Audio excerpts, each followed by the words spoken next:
Amen. C'est grâce à cet amour-là que ce matin encore, nous nous retrouvons ici. Et comme Josué remplissait le devoir qui lui a été confié, ni le soleil, ni la lune n'ont pu désobéir à ce qu'il a demandé. Et je crois que vous aussi, vous avez demandé ce matin-là à la pluie de se retirer. Qui l'a demandé? Et ça, il a entendu votre voix. Et il a apporté le soleil. Vous êtes arrivés à pied sec. Que son nom soit loué. J'étais avec le frère Badou, on en parlait, je crois, cette semaine-là. Il a dit, j'ai dit, frère, Dieu fait de grandes choses. Hein. Dit que depuis qu'on tient nos réunions là, les dimanches, il n'y a jamais eu de pluie. Il dit ça, moi-même je l'ai constaté et je le dote encore de savoir qu'il n'y a pas de pluie au cours de nos réunions. C'est la grâce de Dieu. Pas que nous sommes meilleurs que les autres, mais Dieu sait que ce que nous faisons là est conforme à sa volonté. Je peux le dire, et c'est vrai. Sinon, frère, on n'est rien par rapport à la nature. Hein. La nature se serait imposée à nous simplement, et les réunions de dimanche n'auraient pas pu avoir lieu. Et sous les bâches, partout ici, il allait pleuvoir, il allait goûter ici les appareils, tout ça. Beaucoup de choses allaient se gâter. Mais Dieu nous fait grâce. Il fait grâce. Il a plu qu'à 7h22. Moi, j'ai regardé l'heure. Jusqu'à 7h22, il pleuvait. Et monsieur lui a dit, tu dois t'arrêter pour que les affaires de Dieu arrivent en paix. Et il a fait. Et il nous donne le soleil comme on l'a demandé. Que son nom soit loué. Amen. Bientôt, les vacances vont finir. Je pense que ceux qui vont partir en vacances vont arriver. Déjà, il y a quelques problèmes de s'asseoir. On va essayer de voir avec les enfants qui sont venus de nous pour voir si on peut trouver un moyen pour les caser, pour que les grandes personnes puissent s'asseoir. Ceux qui viennent, les enfants, vont trouver un moyen pour que vous soyez aussi bien disposés à écouter, sans que les enfants vous dérangent, mais qu'on laisse la place à plus grand. Cela fait dire qu'on se regarde. Je sais que le frère Kessé a envoyé le travail qu'il a fourni à l'architecte pour qu'il puisse aller. Donc, on attend simplement que le Seigneur nous fasse grâce pour que nous puissions certainement, avant la fin de l'année, commencer à mettre une brique ici, une brique là, un peu de ciment ici, un peu de ciment là, sur le terrain qui nous a été donné. Quand on parle de ce terrain, beaucoup rient. Ils disent, mais c'est le point le plus direct. On ne souffrira pas. Par géolocalisation, c'est plus facile. Parce que c'est en bord de la grande route. Et tout le monde peut avoir accès rapidement. Tu viens de Yopougon, tu n'as pas à décomposer. Tu viens de Barco, tu n'as pas à décomposer. Tu viens d'Abobo, tu n'as pas à décomposer. Ni de Koubansi, tu n'as pas à décomposer. Et Dieu permettra que ce train soit mis en valeur et que nous puissions avoir notre lieu de culte. C'est vrai qu'on a déjà le plan de construction dans notre tête. On a essayé déjà de tracer. On attend que l'architecte vienne, qu'on puisse tracer ça correctement, voir que c'est faisable. Et puis, pour les moyens, Dieu pourvoira. Ça, je suis persuadé que le Seigneur pourvoira au temps marqué. Notre sœur Ansa et son fils sont arrivés à destination en paix. Elle m'a envoyé un message. Son mari aussi a appelé pour dire qu'effectivement, son fils et sa femme sont arrivés en paix. Que Dieu soit loué. Certainement qu'il est encore très nuit chez eux là-bas. Enlevé 6 heures, il est 10 heures ici. Il s'est fait 4 heures du matin, je crois, chez eux actuellement. Donc, il se lève à 4 heures du matin pour suivre. Il y en a qui se lèvent un peu plus à 3 heures du matin ou à 2 heures du matin en fonction des fuseaux horaires. Vous voyez? Et c'est pour ça que le Seigneur pouvait dire de 2 qui sont dans un lit, de 2 qui sont dans un champ, de 2 qui sont à la meule. Chacun a un besoin. Chacun a son besoin. C'est mon ami personnel, c'est ça, non? Écoute là, c'est moi qui te parle maintenant. Ça va? Hein? N'appelle pas maman, reste tranquille. D'accord? Ah, c'est elle. Ah, d'accord, va avec elle. Que Dieu nous bénisse. Amen. N'oublions pas que on est comme on vient aujourd'hui, non? On a la veillée, je crois, samedi prochain, c'est ça? C'est ça, non? On a la veillée samedi prochain. Donc, on a la réunion de prière vendredi prochain aussi ici. Pour ne pas que vous oubliez. Je pense que la fois dernière, beaucoup ont oublié. Moi-même, j'ai dû me déplacer pour les obstacles au village. Mais il m'a été fait dire que beaucoup ont oublié la réunion. Il y a très peu de personnes, je crois, 5 ou 6 ou 7 personnes qui étaient là. Bien-aimés frères, prenons le temps de venir prier. C'est vrai qu'aujourd'hui, on fait nos réunions le matin et le soir de dimanche. Mais un temps va arriver où peut-être on fera plus de 4 réunions par semaine. Le jour où on a notre lieu de culte, on fera au moins 4 réunions par semaine. Alors, j'ai dit à Frère Badou, bon, il va déménager de San Pedro. Il a un terrain à Sikensi. Il a trouvé une maison près de son terrain. Il veut venir s'asseoir dans cette maison pour construire sa maison. Et il me disait ceci que il pourrait être là-bas, puis le vendredi, il vient prier avec nous, et puis lundi, il retourne chez lui. Je lui ai dit, tu vas faire comme Jérémie Zerimba, qui avant restait à Guitry. Il vient vendredi, il fait la réunion de samedi, de dimanche. Lundi, il prépare ses bagages. Mardi matin, il est parti dans son champ. J'ai dit, mais alors, qui reste là pour prier pour les malades? Qui reste là pour régler les problèmes? Qui reste là pour soutenir ceux qui sont faibles? Bref, je dis à Vadou, si c'est le cas, tu sais qu'on fait, on fera comme avant. Hein. On se retrouve le mardi pour prier, pour passer le temps à prier. Et puis le mercredi, il y aura une réunion normale. Le jeudi, il faut rester pour prier. Vendredi, une réunion normale. Même mercredi, certainement le matin, rencontrer tous ceux qui ont des problèmes, prier avec eux, parler avec eux. Et puis aller rendre visite aux malades. Quoi qu'on ne veut pas qu'il y ait beaucoup de malades non plus. Mais s'il y en a, il faut aller rendre visite. Pour prier avec eux, pour parler avec eux, pour les soutenir. Trouver le temps à passer devant le Seigneur. Parce que ce serait vraiment un travail plus lourd. Et puis samedi, tous ceux qui n'ont rien à faire viendront. Là, on va passer du temps à prier ensemble. Il n'y a pas de prédication, il n'y a rien du tout. On reste à genoux pour prier et pour prier. Ce matin, je lisais, j'ai cherché un peu, puis j'ai dit, mais j'étais sur l'amour, et dit, attends, j'ai regardé l'amour. Est-ce qu'il n'y a pas de questions à Frère Branham sur l'amour? Et quelqu'un a posé la question. Frère Branham, comment approfondir son amour pour Dieu? Que faire pour approfondir son amour pour Dieu? Il a répondu en 2 mots. Il dit, lis la parole et priez. Je sais que tu souffres ce matin. On priera. Je ne t'ai pas oublié. Quand tu es rentré, moi je suis. Quels sont ceux qui sont malades? Qui souhaiteraient qu'après à la fin du culte, on prie pour eux? On fera comme quand on était de l'autre côté. Ce matin, quand on va finir, on va prier pour les malades. Comme avant. Parce que ce n'est pas normal que l'ennemi continue de maintenir nos frères et nos sœurs dans la tourmente. Pour ceux qui ont écouté démonologie, le diable envoie la maladie pour tourmenter. C'est l'une des formes de la religion qu'il a trouvée, de troubler, de tourmenter, de rendre malade, de faire souffrir.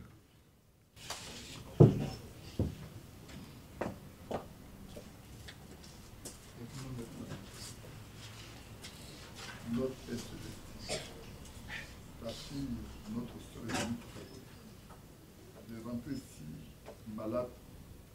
Et je l'ai perçu quand elle rentre. J'avais voulu, je n'ai pas allé pour elle. J'ai voulu attendre à la fin, maintenant je me rends compte que c'est très difficile.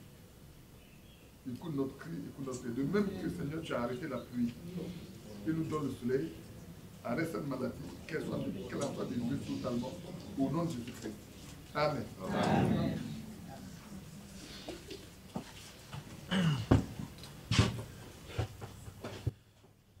Je parlais de quoi?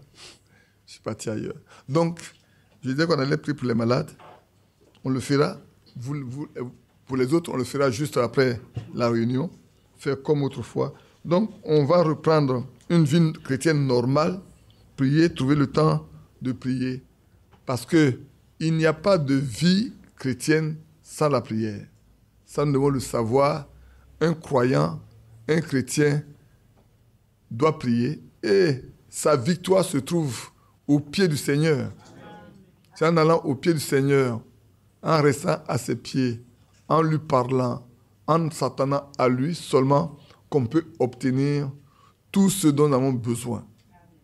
Que son nom soit loué. Nous parlions dimanche passé encore de Romains 8. Nous y sommes. Nous sommes dans Romains 8. Frère, en l'étudiant, je pense que vous aussi, vous avez pu lire à la maison. Quoi qu'on n'ait pas fini, vous avez pu lire également à la maison. Vous vous rendez compte que ce chapitre-là est très, très profond. Il aborde beaucoup de points ensemble, tout en ayant comme point culminant, frère, le Saint-Esprit. Et ça, c'est très important. C'est très important. Quelqu'un dira, frère, va dire, peut-être, il confond la nouvelle naissance et le baptême du Saint-Esprit. Non, je ne confonds pas, parce que dans ce message, je sais qu'il y a les 3 étapes qu'il faut. La justification, on en parlait encore ce matin, la sanctification et le baptême du Saint-Esprit. Et dimanche passé, j'ai insisté pour dire, frère, si nous croyons que nous sommes parfaitement nés de nouveau, Dieu doit confirmer notre nouvelle naissance. Et on a lu ce que frère Branham a lu, a prêché, a répondu à des questions. Oui, Abraham a cru, et cela lui fit imputer à justice. Mais ça ne s'est pas arrêté là. Dieu a confirmé la foi d'Abraham par le sceau de la circoncision. Et si nous sommes nous aussi descendants d'Abraham, nous devons comprendre que nous ne pouvons pas rester ainsi. Nous devons finir par être des fils d'Abraham, de la postérité d'Abraham. Nous devons avoir la même chose. Comme on le lira peut-être certainement dans Galates chapitre 4, on verra que pour tous ceux qui sont fils, Dieu a envoyé l'esprit de son fils dans leur cœur. Et aujourd'hui, ce qui est important, ce n'est pas d'aller seulement s'asseoir dans une église pour prétendre dire, frère, je parlais avec le frère, on fait un peu l'histoire de certaines choses. Moi, j'ai rencontré des frères qui tenaient des églises dans des pays, qui croyaient au message, qui acceptaient volontiers le ministère de Frère Franck, avec une année de très bonne communion, mais qui plus tard se sont détournés. Moi, j'ai dû chasser un même de chez moi à la maison. Quand j'en parlais, quelqu'un est venu chez moi ici pour parler de ci, pour parler de cela. Je lui ai dit, frère, nous avons marché ensemble aussi longtemps que nous avons cru la même chose. Ce que tu crois maintenant là, je ne crois pas à ça. D'abord, je ne peux même pas trouver ça dans la Bible. Il n'y a pas de place pour moi dans la Bible pour ça. Et comme il n'y a pas de place pour ça dans la Bible, s'il te plaît, tu peux partir de chez moi. Il dit, tu me chasses, je te chasse, il faut sortir de chez moi. Il faut partir. Le jour où tu vas te réviser, si tu viens, on marche ensemble. Mais là, on ne peut pas marcher ensemble. Je ne peux pas accepter ce que tu dis. Et je ne veux même pas que tu continues de parler de ça dans ma maison.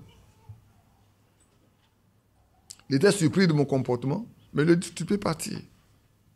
Le jour où tu verras que ce qu'on a cru avant, avec lequel moi je continue de marcher là, quand tu vas revenir, la porte sera ouverte.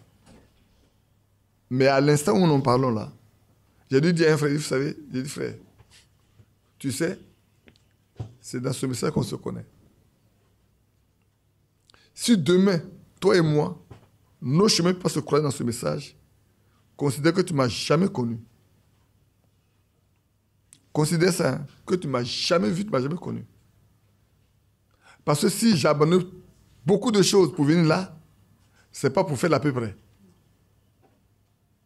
Et ce matin, ce n'est pas non pour faire l'à peu près. Vous êtes déplacé pour venir, pas pour venir faire l'à peu près, pas pour venir vous raconter ce que je veux. Non, non, non. Vous êtes venu parce que vous croyez que le Seigneur nous parlera. Et donc, disposons nos cœurs. À comment que frère, le temps est arrivé. Hein? L'élément primordial sur lequel tout croyant de cet âge dans lequel nous sommes doit pouvoir mettre sa confiance et s'attendre, c'est vraiment aller jusqu'à ce que Dieu le confirme comme une œuvre achevée. Nous devons être une œuvre parfaitement achevée. Des chrétiens, des hommes et des femmes faits à l'image de Christ. Voilà où nous devons aller aujourd'hui. Non pas venir s'asseoir et puis repartir, venir s'asseoir et repartir. Ça n'apportera rien, frère. Que le Seigneur fasse grâce, afin qu'il déverse sur nous, il mette en nous les arts de son esprit. Que chacun de nous puisse faire cette expérience forte. Quelqu'un peut-être demandera, mais frère, tu n'as plus d'autre prédication que le baptême du Saint-Esprit. Si quelqu'un a le Saint-Esprit en lui, il peut, à quoi peut-il s'attendre encore? À l'enlèvement? Il n'y a rien d'autre que ça. Après le baptême du Saint-Esprit, c'est de marcher le Seigneur pour atteindre l'enlèvement. Il n'y a rien d'autre.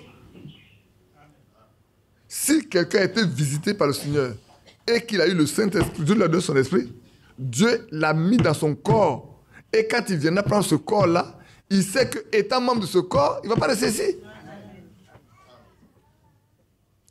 Tout ce qu'il a fait, c'est de continuer de marcher, de se nourrir, de marcher, de se nourrir, de marcher, de se revigorer, de gouverner sa foi et louer le Seigneur, à tout instant le louer. Parce qu'il sait qu'ici-bas, il n'est qu'un étranger. Il est un pèlerin simplement ici-bas. Que bientôt, son maître viendra le prendre pour aller à la maison.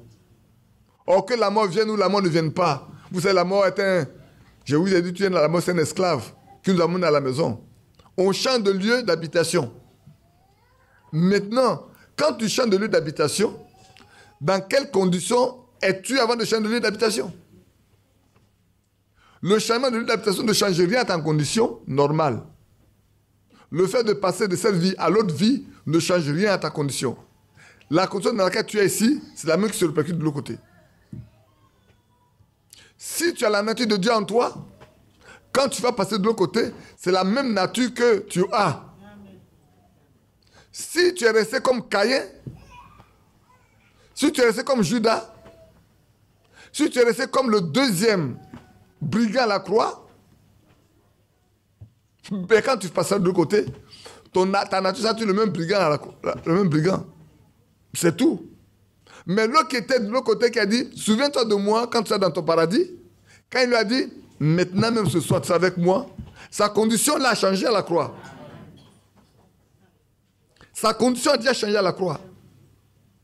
Du coup, quand il ferme les yeux, il va se retrouver avec Jésus de l'autre côté. Parce que la première a été faite. Voilà ce à quoi nous nous attendons, frères. Et voilà ce à quoi nous devons nous attendre. Voilà pourquoi nous devons persévérer, prier et sortir de la nature de croyant charnel pour passer à la nature de croyant spirituelle. Et c'est très important, bien-aimés frères et sœurs, pour chacun de nous. Le temps est arrivé de nous préoccuper, non pas de nous seulement, mais de toute notre maison et de tous nos frères et nos sœurs. Quand nous mettons à genoux, on prie pour nous, on prie pour notre maison, mais on n'oublie pas nos frères et sœurs. Parce que nous voulons être une seule patte. Un seul corps. Et puis aller seulement en ayant l'unité de la foi, l'unité de l'esprit. Que Dieu soit avec chacun de nous. On va se lever pour prier avant d'aborder, de lire les Écritures. Notre bien-aimé Père Céleste, nous te remercions pour ce beau temps que tu nous donnes. Sous ces bâches, avec un vent doux que tu nous accordes. Sois remercié pour cela. Sois glorifié et exalté. Tu vois, nous sommes réunis ici parce que nous croyons que nous serons dans ta présence. Et que tu enverras ton esprit pour nous parler, pour nous instruire, pour nous exhorter, pour nous reprendre, pour nous diriger, pour nous amener vers toi seul. Mes bien-aimés ne sont pas venus pour moi, ils sont venus pour toi. Aussi circoncis les lèvres par lesquelles tu vas nous parler. Envoie ton esprit pour inspirer. Que tout ce qui ne peut pas être lu dans ta parole ne soit pas apporté. Parce que tu appelles la vérité et que ton esprit vient pour nous connaître toute la vérité. Prédispose aussi le cœur de mes bien-aimés, leur entendement aussi, afin qu'ils reçoivent tes instructions et qu'ils vivent pour ta gloire. Parce qu'il ne reste plus de temps. Quand nous voyons les hommes s'unir ici, les nations s'unir là, avec des projets de 30, 40, 50 ans, nous faisons des projets sur ton avènement. Nous faisons des projets sur le baptême de cet esprit. Nous faisons des projets pour notre union avec toi, notre Dieu. Voilà pourquoi ce matin, nous voulons nous attendre encore à toi. Comme autrefois, tu parlais par l'Esprit envoyé du ciel, ce matin encore, fais la même chose pour nous. Tu vois, il y a des malades au milieu de nous. Je viens de prier pour ta fille. Elle est venue pour t'adorer. Seigneur, que le mal ne prédomine pas. Et quand nous finirons, avant de rentrer, nous consacrons un peu de temps pour prier pour ceux qui sont malades. Parce que tu guéris. Et que chacun reçoive la guérison que tu nous as promise. Parce que par le corps de Christ, tu as dit, par mes maîtres sûrs, vous êtes guéris. Qu'il en soit encore ainsi aujourd'hui. Parle-nous, instruis-nous et exauce-nous parce que nous demandons cela au nom de ton Fils bien-aimé Jésus-Christ. Amen. Amen. Asseyez-vous.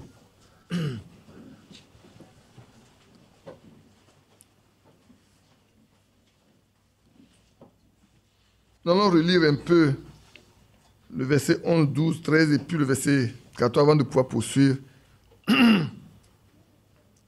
Et si l'esprit de celui qui a ressuscité Jésus d'entre les morts habite en vous, celui qui a ressuscité Christ d'entre les morts rendra aussi la vie à vos corps mortels par son esprit qui habite en vous.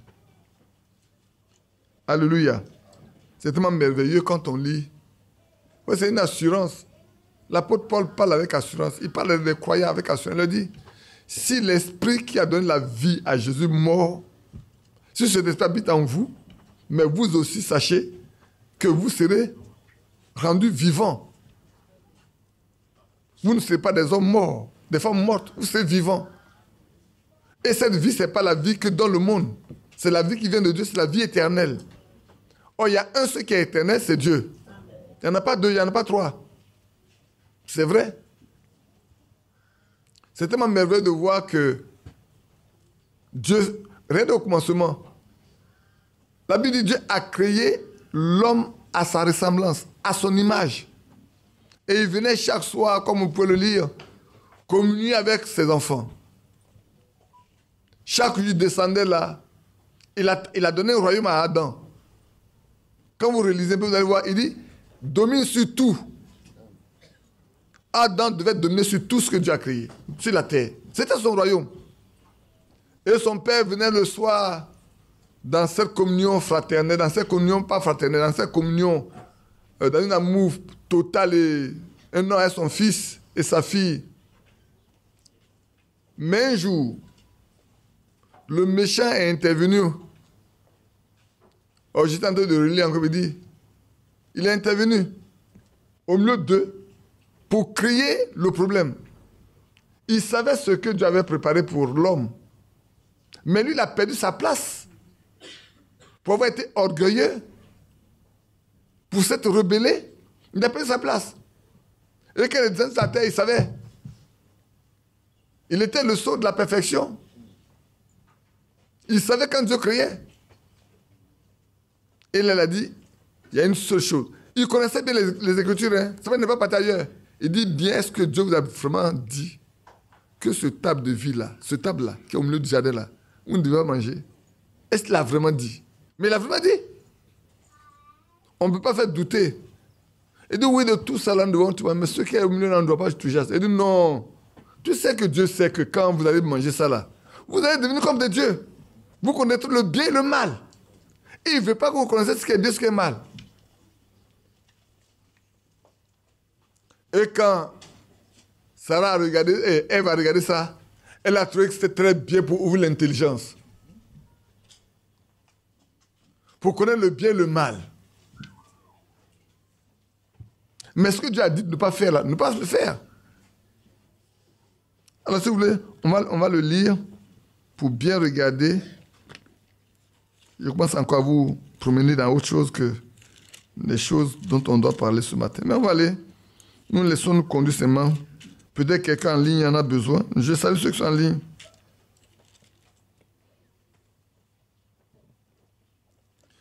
Genèse 3, verset 4, suivant. Alors le serpent dit à la femme, vous ne mourrez point, mais Dieu sait que le jour où vous en mangerez, vos yeux s'ouvriront et que vous serez comme Dieu,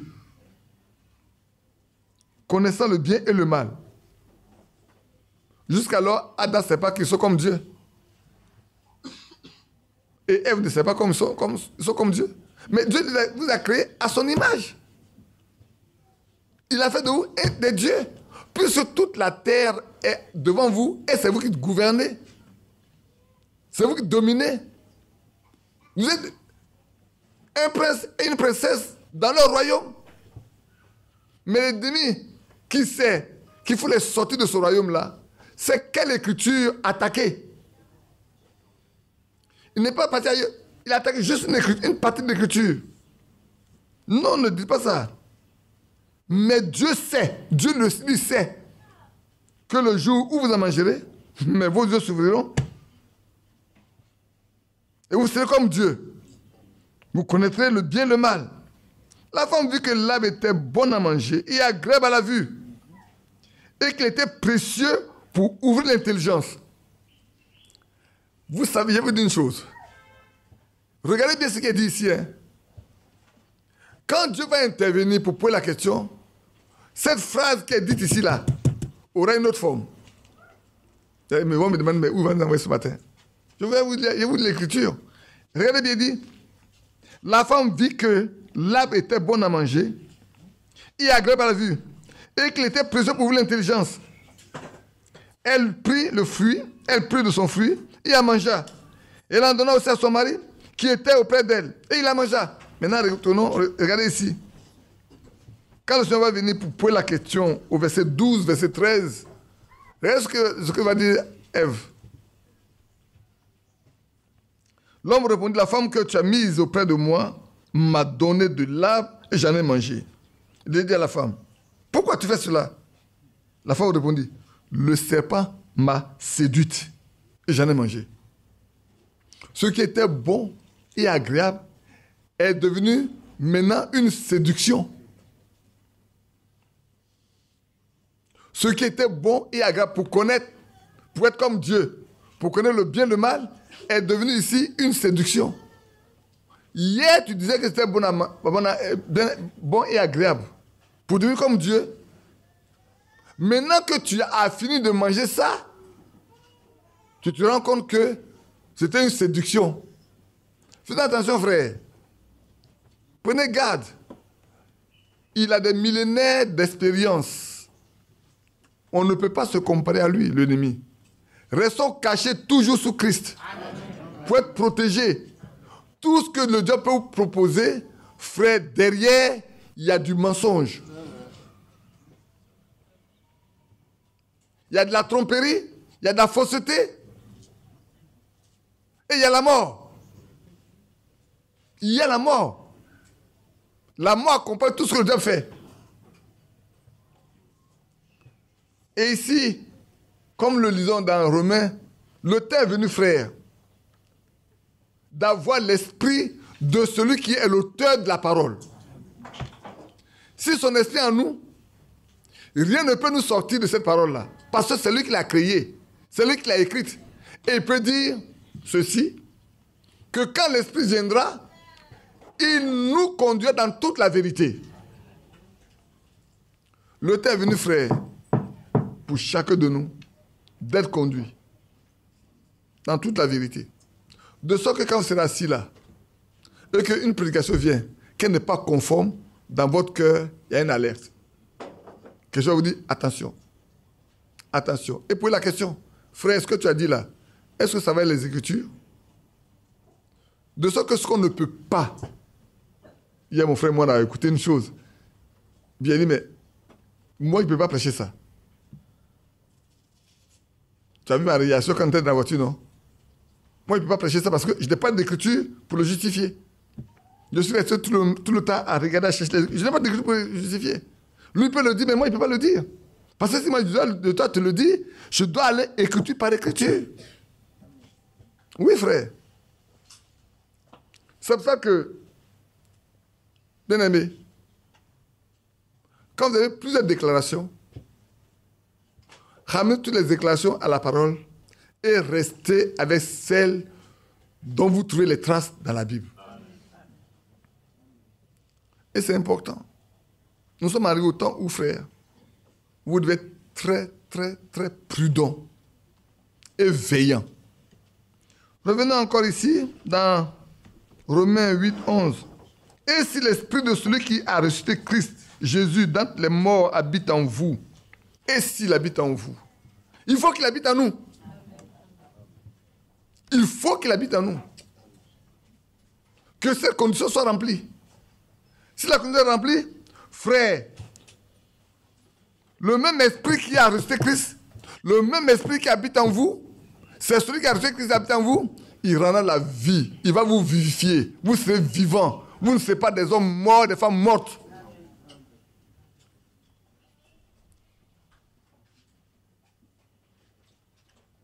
Et c'est vrai, frère. C'est tellement important. C'est tellement important. J'insiste là-dessus parce que je ne sais pas si c'est l'optimum. Dans la foi chrétienne, c'est l'optimum. Regardez, frère. Je vous ai dit la fois dernière que la préoccupation première des apôtres en leur temps, c'était toujours que Dieu remplit du Saint-Esprit ceux qui croient. Puisque c'était la condition pour eux-mêmes. Jean-Baptiste l'a annoncé auparavant. Il dit, celui qui vient après moi là, il a son vent à la main. Il va nettoyer son air. Il va amasser le blé dans le grenier et il jettera la paille dans une fenêtre ardente de certains points. Mais c'est lui qui baptise du Saint-Esprit et de feu. C'est ce que Jean-Baptiste a dit. Quand le Seigneur est mort, ressuscité, qu'il devait partir et qu'il a réuni ses disciples, il dit, ne vous en faites pas. Jean a baptisé d'eau, mais vous serez dans quelques jours baptisés du Saint-Esprit. Oh, vous savez, l'homme a toujours l'habitude de poser des questions sur les choses naturelles. Alors, quand on va voir le Saint-Esprit, alors tu vas venir en même temps établir le royaume d'Israël sur la terre ici? Est-ce qu'en même temps le royaume d'Israël va être établi quand ça aura lieu? Il dit, ce n'est pas vous de vous poser des questions sur ça là. C'est des choses que le Père lui-même a fixées. C'est fixé des périodes et des dates. Mais vous, ce que vous devez avoir là, c'est la promesse du Père.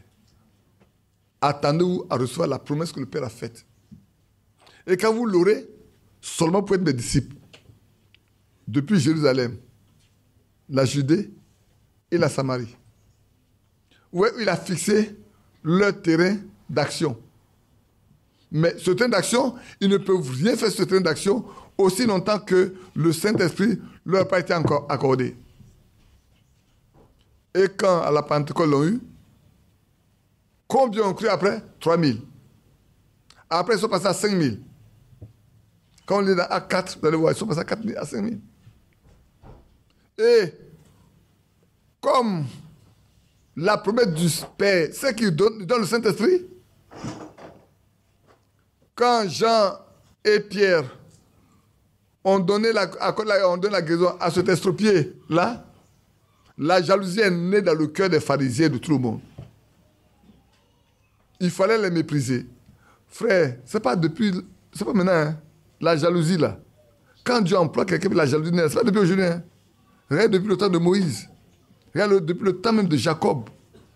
Regardez Joseph parmi ses frères. La jalousie était au milieu de ses frères. C'est pour ça que, frère, il est important d'avoir le Saint-Esprit. Je pense qu'on se comprend tous.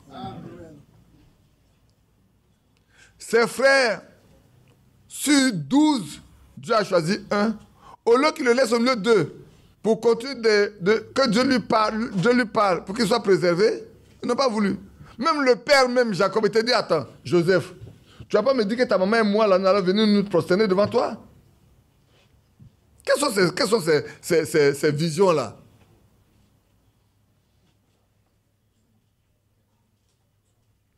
Frère, quand Dieu décide une chose, personne ne peut aller contre. Amen. Quel que soit le temps, personne ne peut aller contre. C'est vrai, on est toujours obligé de prendre le parti de Dieu. Prenez tout le parti de Dieu. C'est important de prendre le parti de Dieu.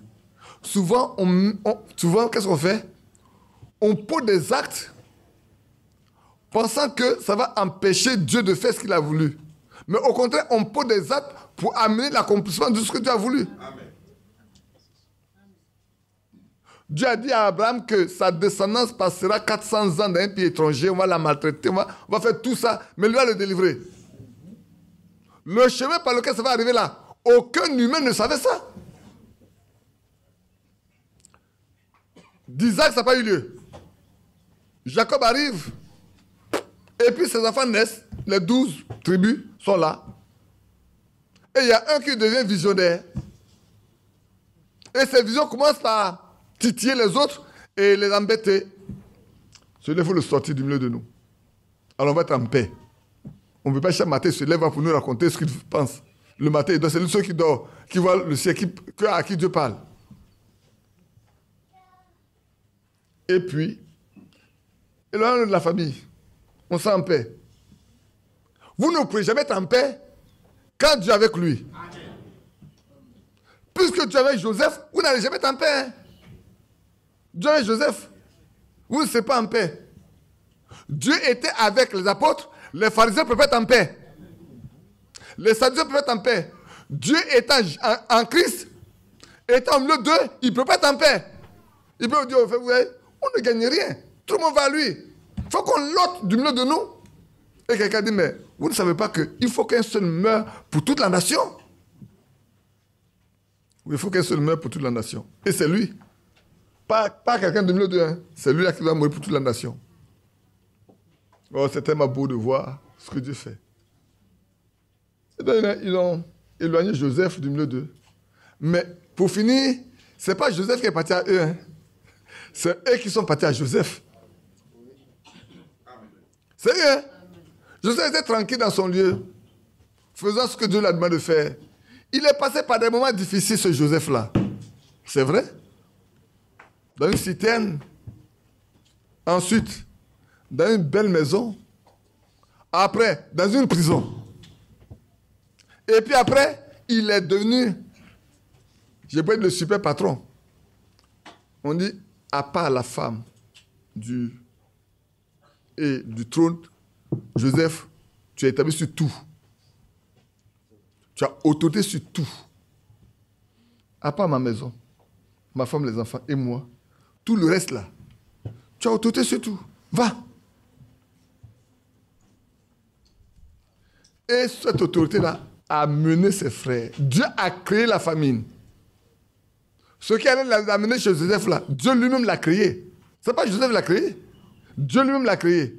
Le chemin par lequel ses frères allaient venir chez lui, Dieu l'a créé. Ils sont là. Et ce que Dieu a promis à Abraham a été accompli. Frère, c'est vrai. Ici, comme je disais tout à l'heure, les pharisiens étaient tellement mécontents de voir que ceux qui étaient estropiés pendant des années, qui avaient même 40 ans maintenant, soient guéris. Souvent, je me pose la question, est-ce que les gens sont contents de voir certaines personnes dans une condition misérable? Est-ce que les gens ne sont pas contents de voir certaines personnes dans une condition misérable? Leurs conditions là, quand ils sont comme ça là, ils sont contents de les voir comme ça. Ils ne veulent pas les voir sortir de cette condition. Regarde Bartimée. On dirait que les gens sont contents de voir Bartimée dans la situation. C'est vrai. L'autre Éthiopien, on était content de le voir aussi dans sa situation. Au point quand Jésus, l'aveugle surtout, on était content de voir sa situation. Au point quand il a été guéri, on dit mais qui t'a guéri? t'a guéri. Mais vous dites que Dieu est avec vous. Et depuis que je suis avec vous, je ne suis pas guéri. Il y a un qui vient me guérir et vous dites qu'il a un démon. Donc vous êtes content que pendant tout le temps, je reste là aveugle, un aveugle. Depuis ma naissance, vous êtes content que je sois comme ça? Que Dieu nous aide, frères. Sachez que Dieu nous aide. C'est comme le jour où on a prié pour nos soeurs là, que les gens disent, restez là. Ou d'aller voir des médecins pour qu'on vous aide à avoir des enfants, vous attendez une prière. Allez voir. Mais frère, est-ce que ceux qui ont parlé là, vous avez vu quelqu'un venir à la chair pour se confesser, pour se repentir? Personne. Personne. Et on ne se rend pas compte de la gravité des paroles que nous prononçons. On ne se rend pas compte que ce qu'on dit là, le Seigneur écoute, il entend. On ne se rend pas compte. Veillons sur nos bouches, hein, veillons sur nos lèvres, veillons sur nos langues, frères.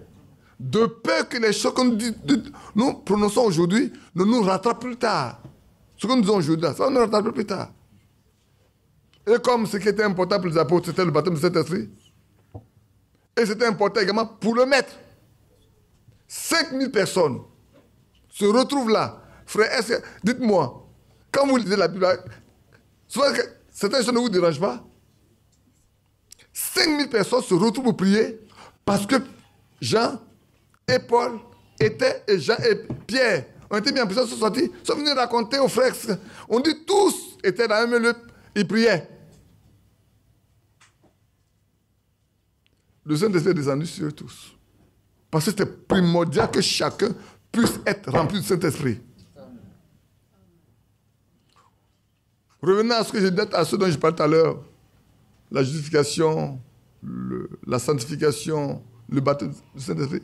Vous savez, il y avait des grands baptistes que Paul a rencontrés. Les 12 disciples d'Apollos connaissaient bien les Écritures. Ils étaient investis dedans. Ils pouvaient démontrer à tout le monde. Comme aujourd'hui, par exemple, frère, on peut démontrer par les Écritures, par les brochures, par les messages. On peut décrire, on peut parler du péché originel. On peut parler des sceaux, de l'âge, des âges de l'Église, des choses extraordinaires. On peut parler de ça. On les connaît. Mais ce n'est pas suffisant, frère.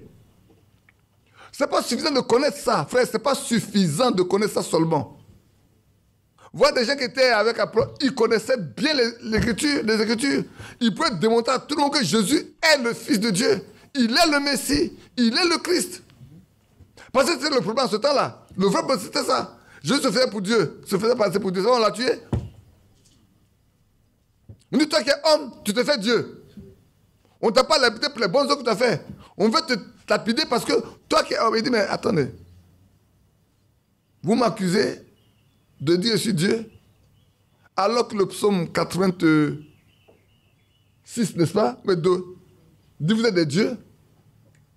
Est-ce que votre loi ne dit pas? Et puis celui que le Père a sanctifié et qu'il a envoyé, vous l'accusez parce qu'il dit qu'il est Dieu.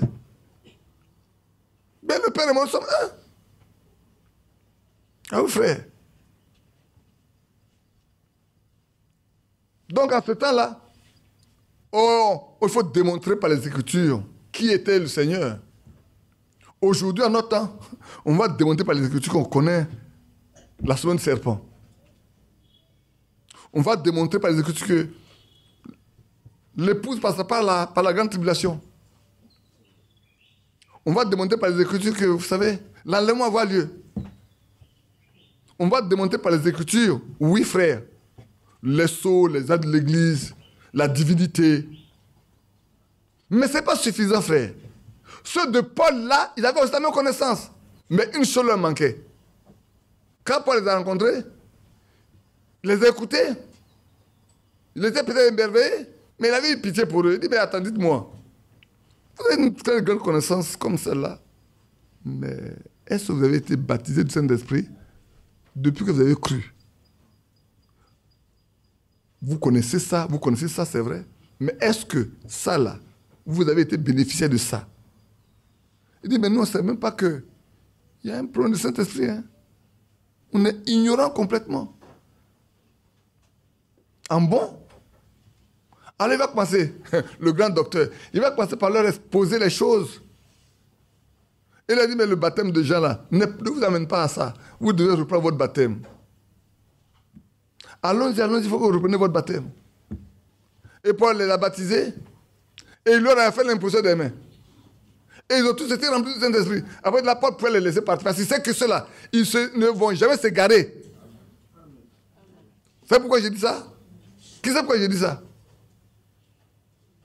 Je vous le dis. Ils ne peuvent jamais s'égarer parce que le Saint-Esprit est venu pour les conduire à toute la vérité.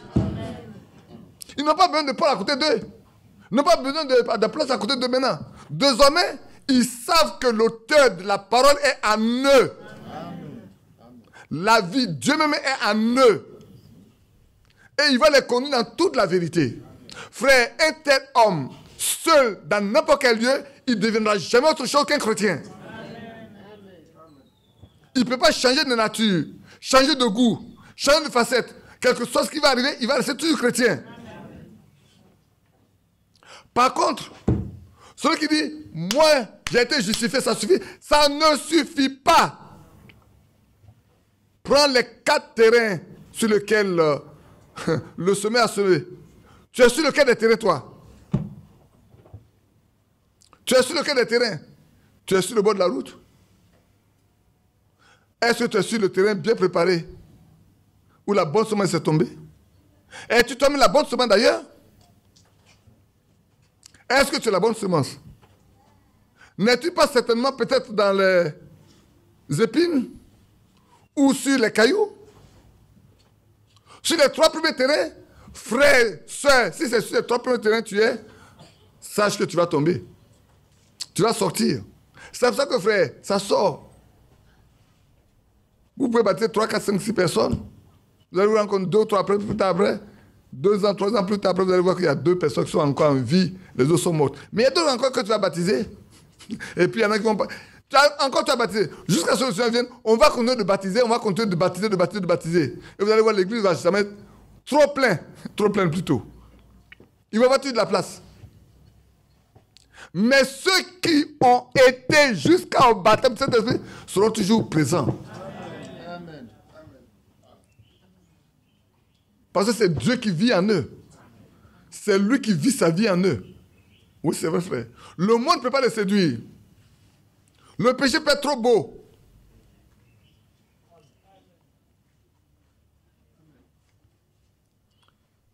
Et un frère et moi, on parlait et on s'est rendu compte que aujourd'hui, l'argent attire beaucoup de personnes. Et ça, la soeur m'a donné le même livre de... Comment il s'appelle là? Wilkerson, c'est ça, non? David Wilkerson, qui parlait des croyants qui poursuivent l'argent à la fin des temps. Au lieu de poursuivre la parole de Dieu, poursuivre le baptême du Saint-Esprit, ils courent après de l'argent. Et souvent, on pose des actes.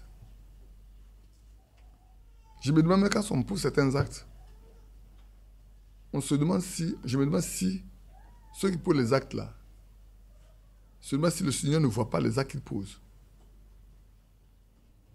Au point même dans l'église, vous savez, on peut envoyer des gens, il y a des gens qu'on envoie en mission.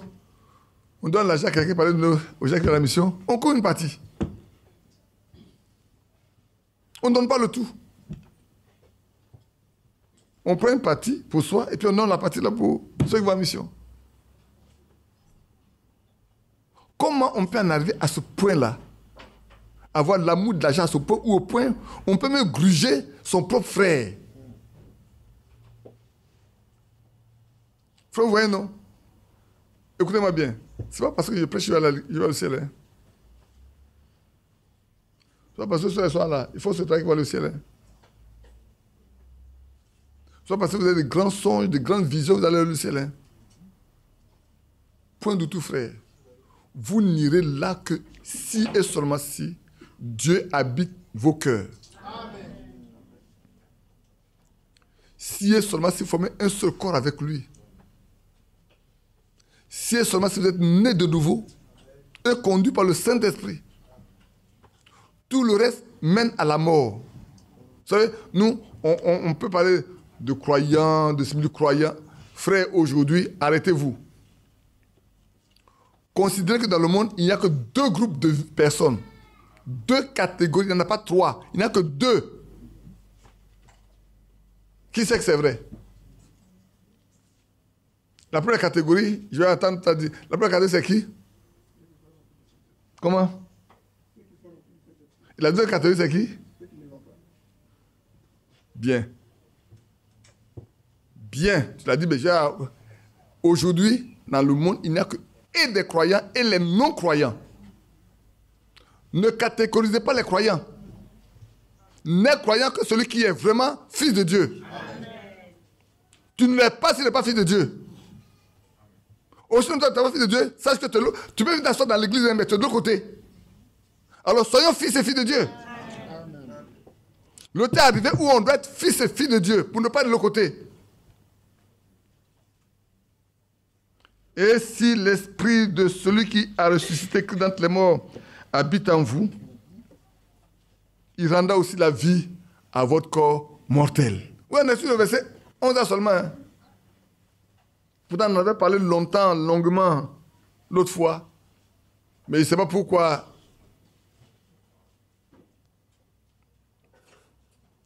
Ainsi donc, frères, nous ne sommes plus redevables à la chair pour vivre selon la chair. Nous ne sommes plus charnels. Ne soyez pas des chrétiens charnels. Sortez de la chair. Sortez de tout ce qui est charnel. Vivez sur l'esprit. Mais comment pouvez-vous vivre sur l'esprit s'il n'est pas là? Comment peux-tu vivre sur l'esprit s'il n'est pas là, frère? Voilà la grande question qu'on se pose, on doit se poser. Comment pourrais-je vivre selon l'esprit si l'esprit n'est pas là?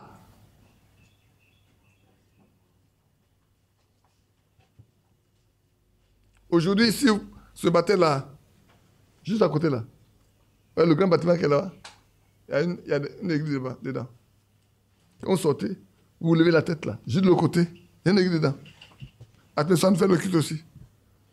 Ceux qui arrivent ici à 9h, vous faisiez un peu attention, vous allez entendre chanter des cantiques. La même Bible est lue partout, chez les catholiques, chez les méthodistes, chez les Assemblées de Dieu, chez les baptistes, chez les presbytériens. C'est la même Bible que nous lisons aussi. Frère, si Dieu n'est pas avec nous, elle ne nous apportera rien. Nous avons la lettre simplement. Et nous mourrons tous, parce que nous n'avons que la lettre. Que Dieu fasse grâce. Si vous vivez sur la chair, vous mourrez. Mais si par l'esprit, vous faites mourir les actions du corps, vous vivrez. Que Dieu nous aide à faire mourir tout ce qui est charnel dans nos corps, dans notre vie. Que tout acte que nous posons soit conduit par le Saint-Esprit. Nos paroles soient conduites par le Saint-Esprit. Nos pensées soient conduites par le Saint-Esprit. Tout soit inspiré uniquement par l'Esprit de Dieu. Pour que nous vivons. Car tous ceux qui sont conduits par l'Esprit de Dieu sont fils de Dieu. Alléluia. Amen. Oh, que Dieu nous aide. Qu'il fasse de nous des fils et des filles, et que nous n'ayons de conducteur que lui seul. Pas par les pasteurs, les docteurs, les évangéliques, les évangélistes, les apôtres. C'est bon. Mais il est mieux d'être conduit par l'Esprit de Dieu que d'être conduit par les hommes. Pourquoi? Parce que tout homme est menteur. Ce Dieu est vrai. Tout homme. Tout homme. Ça me dit, frère, même ceux que Dieu a mandaté, frère, ils sont des humains. Quel que soit celui qui est mandaté, il est un humain. Amen. Moïse est le plus grand de tous les prophètes. C'est pas vrai? Je vous l'ai lu, non? Oui. Que depuis, en Israël, il n'y a plus paru de plus grand prophète comme Moïse. N'a-t-il pas commis des erreurs? Mais si. Pour montrer que c'est un homme qui n'est pas un Dieu. Même quand Dieu a fait de lui le Dieu pour Pharaon, un Dieu à grand D, pas petit D. Dieu a laissé voir qu'il est malgré tout un humain.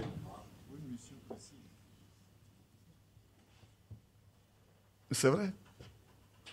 Quand Dieu l'a envoyé pour parler à chose, Il fait de bien. Mais dans sa nature normale, l'être humain, il a été créé, il a été formé comme un homme. Donc, les faiblesses des hommes doivent aussi le caractériser.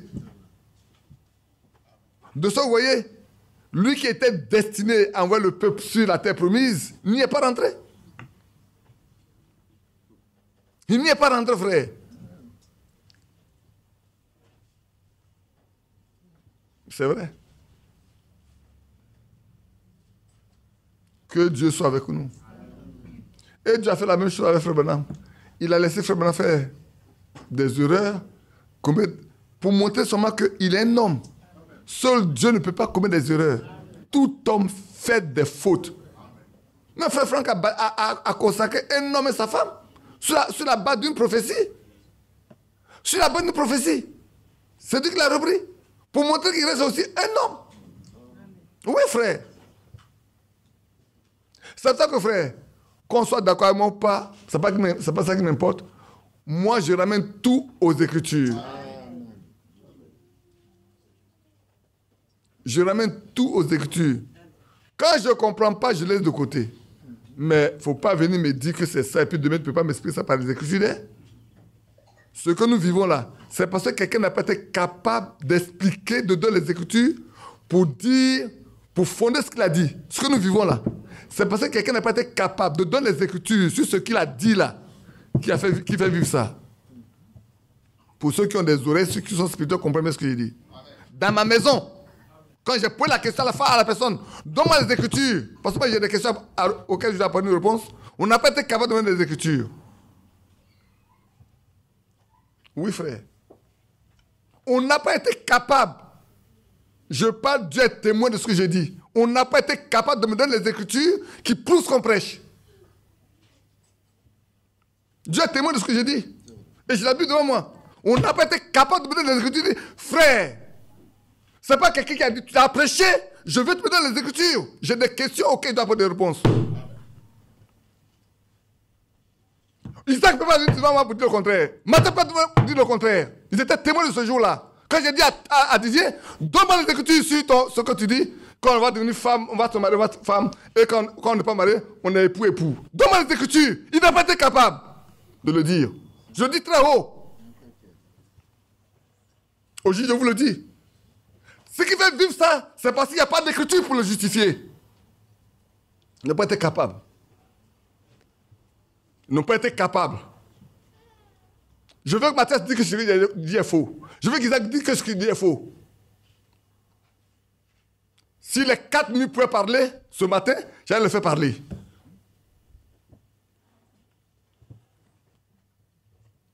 C'est Frère Franck qui a dit. C'est pas Frère Franck qui a dit prêcher en Côte d'Ivoire. Ça. Je l'ai lu aussi. Je sais où c'est écrit. Mais je ne prêche pas ce qu'il ne peut pas prêcher par la Bible. Quand je n'ai pas d'écriture, je ne parle pas de ça. Frère, ayez le Saint-Esprit, hein? Amen. Quand on est venu me dire que la reproduction se fera par la parole, je dis, qui l'a prêché, donnez-moi les Écritures. On n'a pas été capable. Frère Branham a dit, Frère Branham n'a pas dit ça. Emma est là, il a écrit, quand j'ai prêché, quand je me suis opposé à ça, Emma a écrit à Frère Franck. Sachant savoir est-ce que c'est vrai. Frère Franck a écrit, dit, je n'ai jamais lu ça quelque part, mais je vais vérifier. Emma, qui est à Bonois, a écrit à Frère Franck. Quand j'ai prêché à l'Abidjan, que ce n'est pas possible. Pourquoi Dieu a donné le sexe? Quand il a dit, multipliez-vous, remplissez la terre, ça vend le péché, ça prend le péché. Ça vend le péché. Quand il a créé l'homme, il dit, multipliez, remplissez la terre. Soyez féconds. C'est par la bouche. Si c'était par la bouche, le diable savait par où il fallait passer. Le diable sait par où la reproduction devait avoir lieu. C'est pour ça qu'il ne va pas passer par la bouche. Et c'est pour ça que dans la Bible, on n'a pas dit que Adam est le père de tous les humains, mais Ève est la mère de tous les humains. Pourquoi? Parce que c'est par là que ça devait venir. Frère, attachez-vous à ce qui est écrit. Quand vous êtes dans l'église, on prêche, écoutez et sonder en même temps les Écritures.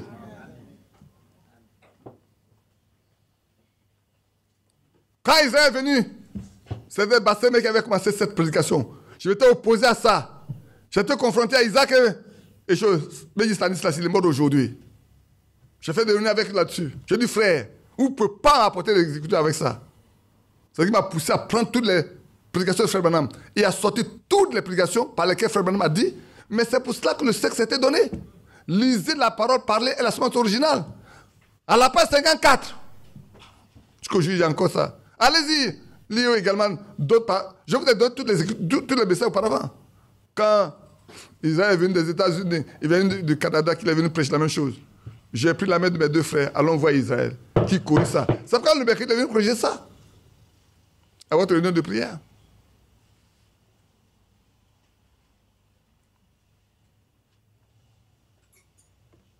Restons avec les Écritures. Et si vous vivez selon la chair, vous mourrez. Mais si par l'esprit vous faites mourir les actions du corps, vous vivrez. Le temps est venu vous faire mourir tout ce qui est charnel. Soyons spirituels. Et pour que nous soyons spirituels, il faut que l'Esprit de Dieu soit là. Et s'il est là, il nous conduit dans toute la vérité. Ceux qui sont conduits par l'Esprit de Dieu sont fils de Dieu. En d'autres termes, celui qui n'est pas fils de Dieu, il ne peut pas avoir la conduite du Saint-Esprit. Voilà pourquoi on a des prêtres dans nos églises. On est des prédicateurs qui sont vraiment, je crois, des lettrés. Nous sommes des lettrés. On ne peut pas s'asseoir devant Pierre avec ce qu'on a appris à l'école. C'est pour ça que les pharisiens n'ont pas pu. Ils disent, mais attends, ceux-là n'ont jamais connu la Bible. Ils n'ont jamais appris. Comment connaissent-ils les Écritures? Mais pourquoi? Parce que l'auteur des Écritures est en eux. Pourquoi?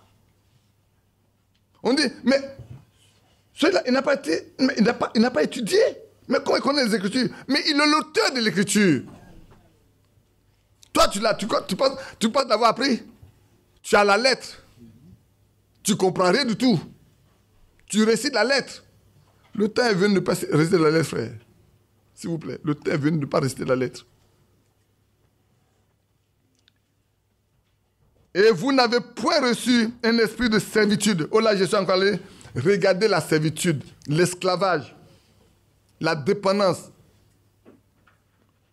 On en a parlé la fois dernière. Mais j'ai encore allé regarder ça pour dire esclavage, dépendante, on est dépendant. Frère, aujourd'hui, vous savez, un vrai croyant n'a même pas peur de mourir. Moi, quand quelqu'un dit, moi, je ne veux pas mourir, comme si tu peux dominer ta vie. Tu ne peux pas dominer ta vie, frère, sœur. Pourquoi tu dis, moi, tu as peur de mourir, pourquoi? Il y a une seule chose qui peut faire avoir peur de mourir. Celui qui ne sait pas où il va aller après la mort, c'est celui qui va avoir peur de mourir. Qui m'a compris? Si tu ne sais pas où tu vas aller, tu doutes. Mais je parle langage à terre. Quand tu as un doute, tu ne sais pas si tu es sauvé ou tu n'es pas sauvé. Alors mourir, tu ne sais pas où j'allais. Mais quand tu sais que tu es pleinement sauvé, mourir, ça aller rencontrer celui qui est mort pour toi. Mourir, c'est aller rencontrer celui qui est mort pour toi. Mourir, c'est finir avec les problèmes de la vie. Mourir. Mourir, c'est revêtir son corps nouveau. Mourir, c'est aller dans la présence de celui qu'on cherche. Pourquoi passons-nous le temps à dire, Seigneur, je t'aime, et puis quand on dit, le temps est venu de mourir, là, on a peur. On a peur de mourir. Parce qu'on n'est pas prêt. C'est quand on n'est pas prêt qu'on a peur de mourir. Le musulman peut avoir peur de mourir parce qu'il ne sait pas où il va aller. Il ne sait pas s'il va aller au paradis, s'il va aller en Afrique. Il ne sait pas. Vous savez pourquoi? Parce qu'il ne sait pas si le volume de bien qu'il a fait ici est plus élevé que le volume de mal qu'il a fait ici. C'est de l'autre côté, on va lui dire, le volume de bien que tu as fait là, est supérieur au mal que tu as fait. Alors tu vas aller au ciel.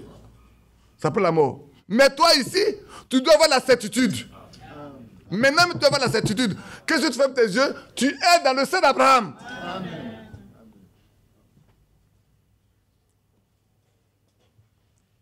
Donc on n'a pas un esprit on n'a pas reçu un esprit de servitude, un esprit de dépendance pour avoir peur de la mort. J'ai peu des versets bibliques, hein. Je peux bien vous le donner.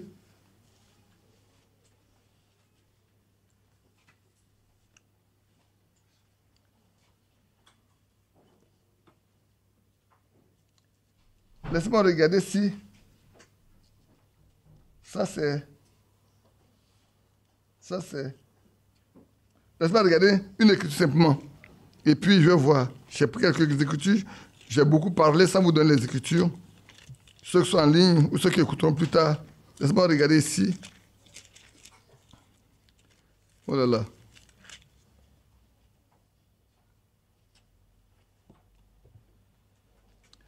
Prenez Ésaïe 61, qui s'est accompli dans Luc 4. L'Esprit du Seigneur, l'Éternel, est sur moi, car l'Éternel m'a oint pour porter de bonnes nouvelles aux malheureux. Il m'a envoyé pour guérir ceux qui ont le cœur brisé, pour proclamer aux captifs la liberté et aux prisonniers la délivrance. Alléluia. Frère, quand tu as reçu la délivrance, Ésaïe 61, Ésaïe 61, j'ai lu le verset 1. Ce passage s'est accompli dans Luc 4. Vous voulez lire avec moi dans Luc 4? Allons-y. Notez Luc chapitre 4. Verset 18 au verset 19. Avant, c'était une promesse. Maintenant, c'est une réalité. Je lis à partir du verset 19. On lisant à partir du verset 16. Il s'agit de Seigneur Jésus. Il se rendit à Nazareth, où il avait été élevé selon sa coutume. Il entra dans la synagogue le jour du sabbat. Il se leva pour faire la lecture. Et on lui remit le livre du prophète Ésaïe. Pourquoi on ne lui a pas remis un autre livre? Il a assis pour faire la lecture. Et le livre d'Ésaïe, mais pourquoi on ne lui a pas donné un autre livre? Il n'y a pas de hasard. Ce jour-là, cette écriture doit être citée pour leur dire c'est accompli. Ce jour-là, le sacrificateur ne peut pas donner un autre livre que celui-là. Et on dit, regarde bien.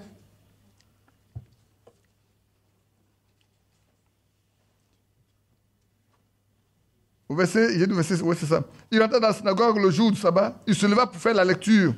Et on lui remit le livre du prophète Ésaïe.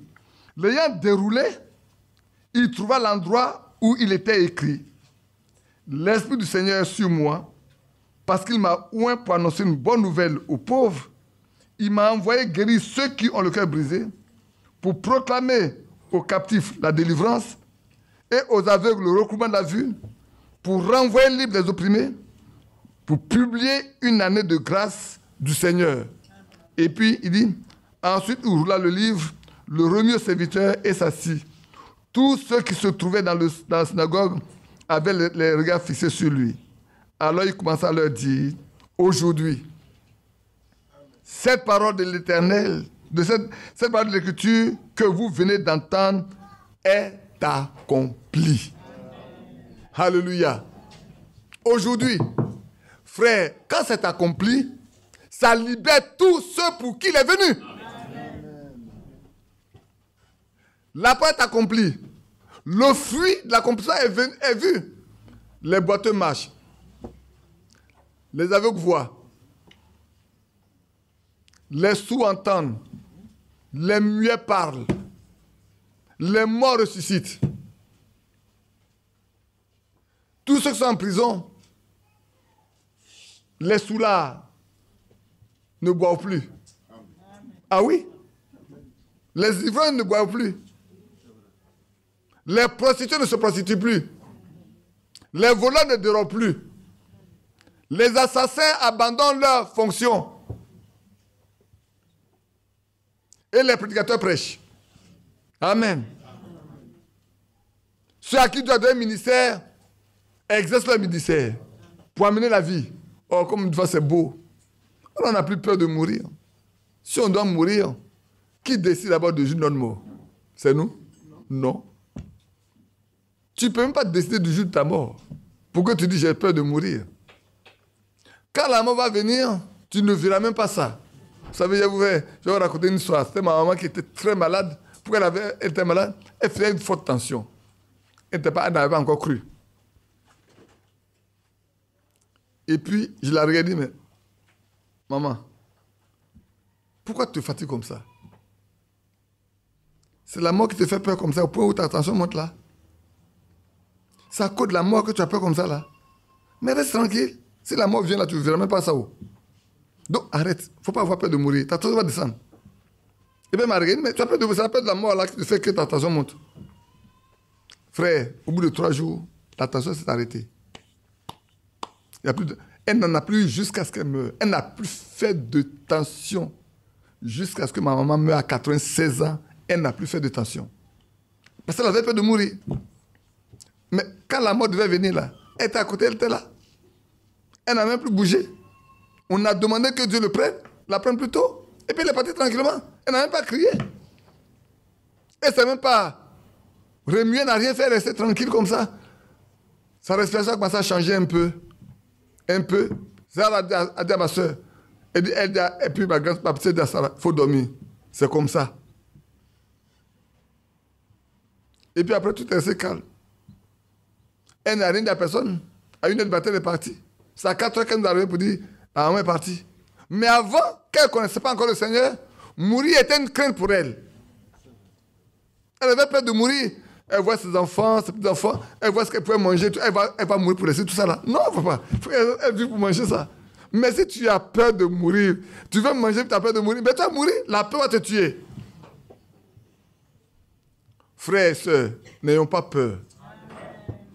Le jour de notre mort est dans la main d'un seul.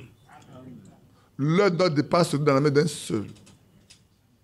C'est lui seul qui décide. Et ça, nous devons comprendre ça. Personne ne peut décider. C'est tout à l'heure qu'on chantait « Tout joyeux, bénissons le Seigneur ». Je pensais encore à l'excellence président du Bénin, Yahi Boni. J'ai dit, vous voyez, voilà quelqu'un qui est passé à être président d'un pays et tout. Et puis après qu'il ne soit plus président aujourd'hui, qu'est-ce qui se passe? Il prend une guitare et il se met à chanter tout joyeux, bénissons le Seigneur. Oh, c'est tellement merveilleux. Moi, quand j'écoute ça, je fais tout joyeux, bénissons le Seigneur. Tout joyeux. Nous devons bénir le Seigneur. Oh, frère, écoutez-moi bien. Ne vous fatiguez pas avec les disputes de bénir, de louer là. Laisse ça tomber. Hein? Tout joyeux, bénissons le Seigneur. Chantons-et, célébrons ses louanges. Adorons avec foi le Sauveur. Nous joignons au céleste phalange. Gloire à Dieu, gloire à Dieu. Que ce chant retentisse en tout lieu. Gloire à Dieu, gloire à Dieu. Que ce chant retentisse en tout lieu. Dieu dans son incomparable amour, du ciel envoya son Fils unique, et la terre, les cieux dans ce jour s'unissent pour chanter ce cantique. Gloire à Dieu, gloire à Dieu. Que ce chant retentisse en tout lieu. Gloire à Dieu, gloire à Dieu. Que ce chant retentisse en tout lieu. C'est tellement beau. Frère, quand on est passé de la mort à la vie, on ne peut que chanter ce cantique-là. Quand on est chrétien à part entière, frère, on ne peut que louer Dieu, le magnifier, l'exalter. La mort est un esclave qui va t'amener à la maison. Pourquoi as-tu peur de mourir? Pourquoi crains-tu la mort? Mais pour que tu sois sauvé, il lui a fallu passer par là. Amen. Pour que toi tu sois sauvé, il a fallu qu'il donne sa vie. Il paie le prix. Il a déjà fait. De quoi tu paies maintenant? C'est que tu n'es pas encore dans sa main. Si tu crains, c'est que tu n'es pas encore dans sa main. C'est vrai. Si tu crains là, c'est que tu n'es pas encore dans sa main. Mais il n'est pas encore trop tard. Sois dans sa main. Rentre dans sa main. Et là, quand tu seras dans sa main, oh, tu seras heureux. Tu seras comme Géasi. Quand il était entouré par les soldats syriens, il était encore aveugle, il ne voyait pas. Il pouvait dire à son maître, maître, mais nous sommes morts. Regarde, ils sont plus nombreux que nous. Il dit, mais reste tranquille. Tu ne vois pas. Si Dieu ouvre les yeux afin qu'il voie, ceux qui sont avec nous là sont plus nombreux que ceux qui sont en face de nous. Quand ses yeux ont été ouverts, Géasi a eu encore peur? Non. Frère, si aujourd'hui on appelle ça, on n'a pas encore vu ce qui est dans l'au-delà. On ne voit pas ceux qui sont de l'autre côté, dans quelle atmosphère sont-ils? Dans quelle position sont-ils? Voilà pourquoi on a peur. Quand tu sais que, quand tu fermes les yeux, tu n'iras pas au lieu de tourment, et que tu vas dans le lieu de repos, tu ne peux qu'être en paix avec toi-même. Mais je ne vous dis pas d'aller demander la mort. Hein. C'est pas ce que je vous demande. Laissez Dieu faire ce qu'il a prévu pour nous. Lisez également dans Galates chapitre 4. Galates 4. Prenez Galates 4, 25. On va lire Galates 4 à partir du verset 25. Je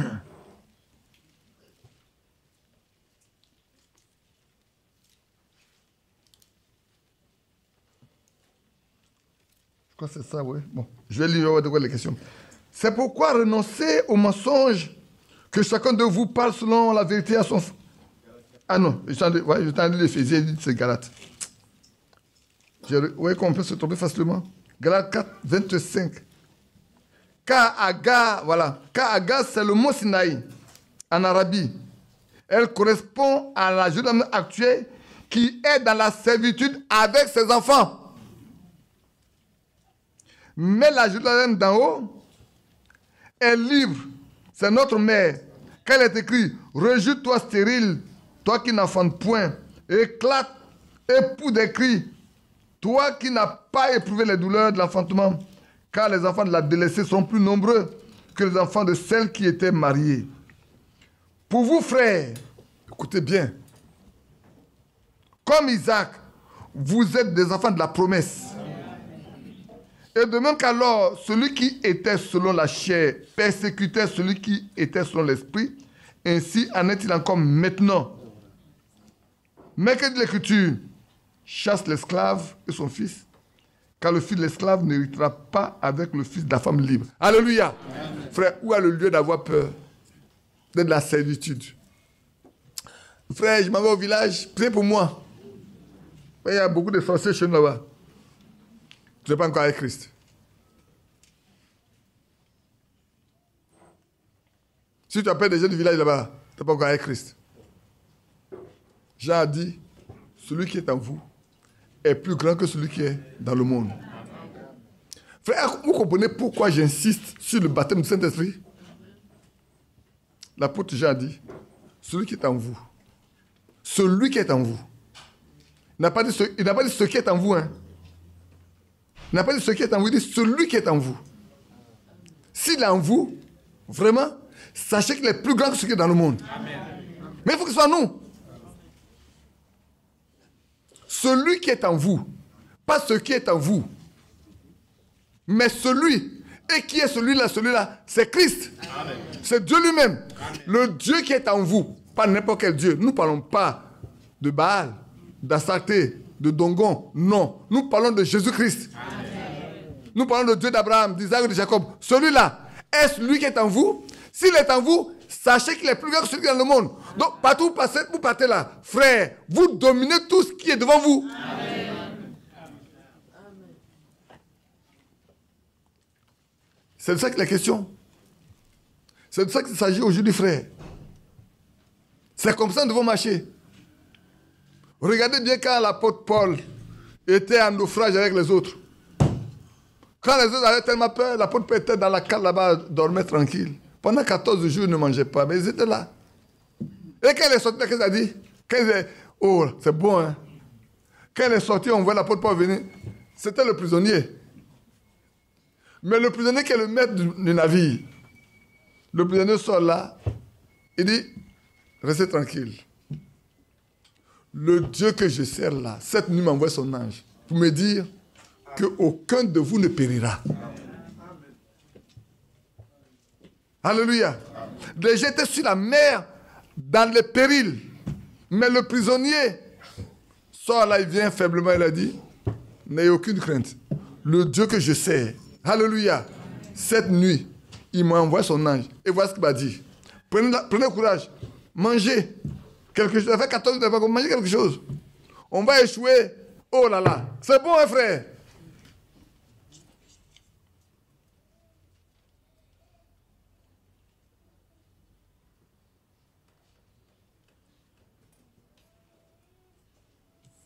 Je te répondais tout de suite, frère Enoch.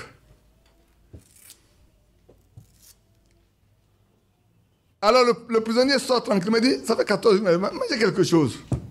On va échouer sur une bande là, c'est tout. C'est le navire, mais vous là, aucun de vos cheveux. Frère, ouais, quand avec Dieu, on a de l'assurance partout. On a de l'assurance partout. On a de l'assurance partout, frère. On a de l'assurance partout. Je le répète encore, frère. Quand vous marchez avec Dieu, vous avez de l'assurance partout. Et beaucoup de choses de la Bible nous montrent. Regardez Pierre qui dit au Seigneur, si c'est toi, ordonne que je vienne. Il dit, mais Pierre, viens. Ce qui nous tue, je vous l'ai déjà dit, ce qui nous tue, c'est la peur. C'est la peur qui nous tue. Pierre descend. Il est en train de marcher sur les... Et il voit une grosse vague qui est en train de venir. Il dit, oh, cette fois-ci, je suis mort. Cette fois-ci, là, je suis mort. Sa foi s'est arrêtée là.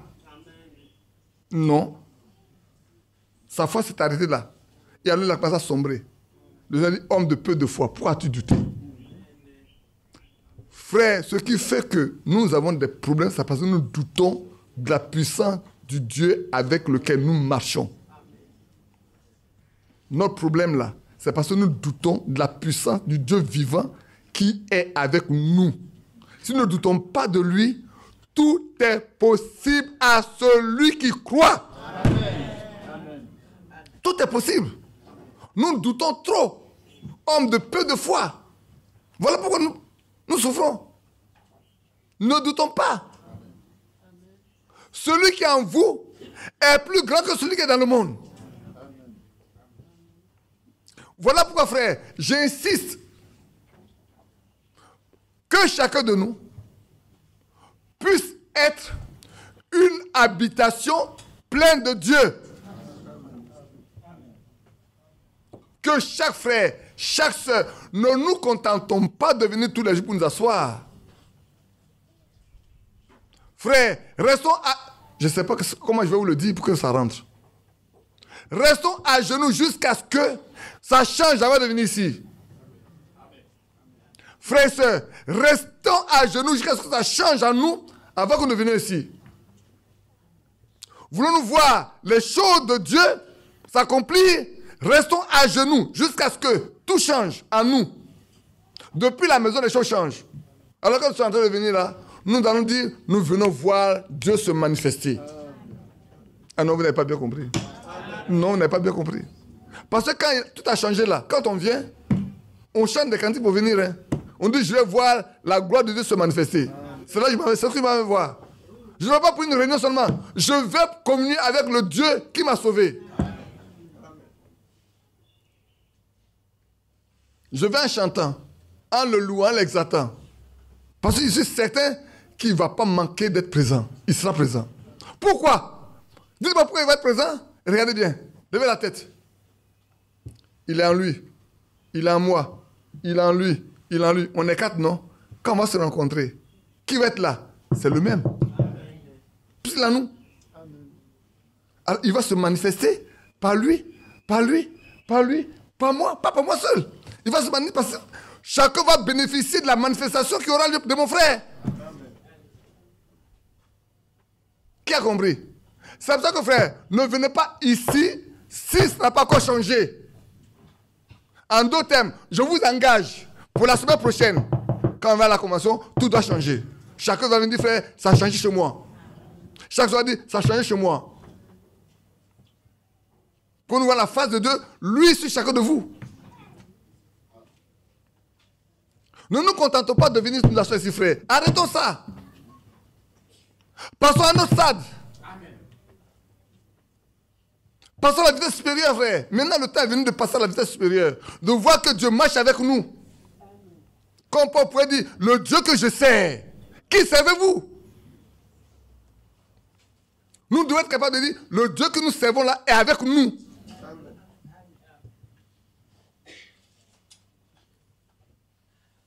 Tout joyeux, bénissons le Seigneur. Chantons et célébrons ses louanges. Adorons avec foi le Sauveur. Ô céleste, frère, dis-moi comment tu vas te joindre au céleste phalange quand tu es tout homme. Comment tu vas te lever de ça pour te joindre aux phalanges? Ils ne sont pas vivants, ils ne sont pas là devant toi. Et ils louent Dieu tous les jours. Mais que ta louange monte aussi. Amen. Que tout change, frère. Oh, le temps est arrivé où tout doit changer, frère. Excusez-moi de vous le dire, d'insister. Tout doit changer maintenant, frère. Tout doit changer. De sorte que celui qui n'a pas encore cru qu'il arrive au milieu de vous, il se rend compte que vraiment, Dieu est avec vous. Quand il arrive dans votre maison, on se rend compte, Dieu est avec vous. Vous n'avez pas besoin d'ouvrir votre bouche pour qu'on se rende compte de ça. Amen. On doit le vivre avec vous. Amen. On doit le sentir, le savoir. Amen. Dieu est avec ce peuple-là. Amen. Dieu est avec eux. Amen. Dieu marche avec eux. Amen. Dieu vit au milieu d'eux. Bien-aimés frères, je n'ai pas encore avancé dans mes Romains 8 là. Je suis encore revenu en arrière, complètement en arrière. Allons-y un peu davantage. Il est quelle heure déjà? Oh là là. Je ne vais pas courir, hein. Soyez tranquille. Je ne veux même pas courir du tout même.